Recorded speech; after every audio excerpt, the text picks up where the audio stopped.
एक गिलास पानी लाना। तो मर्दों की जिंदगी कितनी अच्छी है ना, कहीं से भी आओ, चाय लाओ, पानी लाओ, एकदम महाराजा की तरह। एक हम औरतों की जिंदगी पूरी जिंदगी काम काज में गुजर जाती है।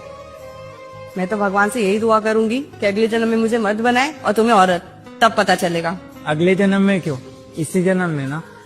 घर का सारा काम मैं कर लेता हूँ, बाहर का तुम। तुम्हें सिर्फ पैसे कमाने, वो भी इज्जत से। तुम्हें क्या लगता है मैं पैसे नहीं कमा सकती? ऐसा मैंने कब बोला? अरे आप आ गए। चाय चाहिए या कॉफी? वैसे खाना भी तैयार है।